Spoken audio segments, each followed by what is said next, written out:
Assalamualaikum warahmatullahi wabarakatuh. Baiklah, perkenalkan nama saya Devena Agustina. Di sini saya akan menjelaskan konsep dan praktika asuhan keperawatan pada pasien dengan gangguan kebutuhan nutrisi, patofisiologi, sistem pencernaan hemoroid.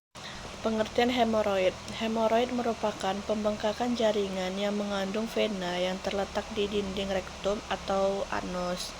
Massa atau tonjolan di daerah anus dengan disertai perdarahan anus merupakan gejala utama. Diagnosis dan tata laksana hemoroid yang tepat sangat penting untuk mengurangi morbiditas dan meningkatkan kualitas hidup pasien. Secara umum, wasir dapat dibedakan menjadi dua jenis. Yang pertama, wasir internal, yaitu di mana pembengkakan terjadi pada pembuluh darah di dalam anus dan tidak terlihat dari luar.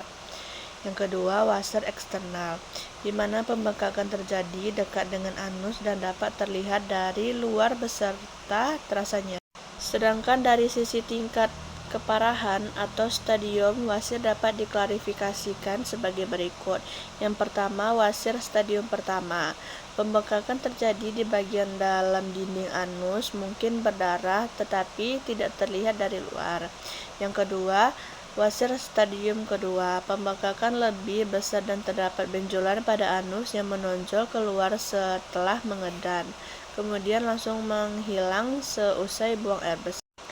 Dan yang ketiga, wasir stadium ketiga. Terdapat satu atau beberapa benjolan kecil pada anus yang menonjol keluar setelah mengedan dan mungkin menggantung yang bisa didorong kembali oleh jari tangan untuk kembali masuk ke dalam anus sesuai buang air besar.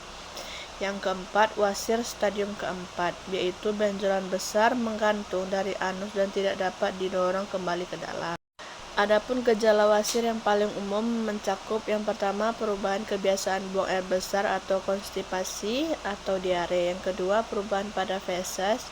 Yang ketiga, merasa buang air besar belum tuntas. Yang keempat, terdapat darah dalam feses. Feses lebih kecil daripada biasanya. Yang keempat, gatal, iritasi atau bengkak pada anus. Yang keenam, benjolan yang tampak nyata pada anus, sakit selama dan sesudah mengedan, berat badan, menyusut, dan selera makan yang tidak dapat dijelaskan. Kemudian feses keluar dengan sendirinya dari anus. Kemudian terdapat lendir setelah. Apa penyebab wasir? Yang pertama, mengedan saat buang air besar. Yang kedua, menahan sesuatu seperti misalnya mengangkat beban barang berat. Yang ketiga, berat badan berlebihan atau overdose of obesitas. Yang keempat, kehamilan di mana rahim yang berkembang di menekan pembuluh darah sel. Adapun faktor resiko wasir. Yang pertama, konstipasi atau sembelit atau diare.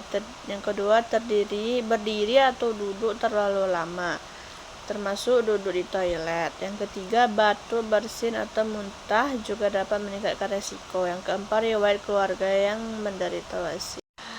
Cara pencegahan wasir yaitu yang pertama, mengubah pola makan menjadi lebih sehat, khususnya dengan mengkonsumsi makanan tinggi serta seperti sayur dan buah-buahan. Yang kedua, banyak minum air putih dengan tujuan memperlunak feses. Yang ketiga, berolahraga secara teratur. Yang keempat, menghindari duduk atau berdiri terlalu lama, tidak menunda atau menahan buang air besar karena bisa memperkeras feses. Tidak mengedan berlebihan saat buang air besar. Sekian, terima kasih. Assalamualaikum warahmatullahi wabarakatuh.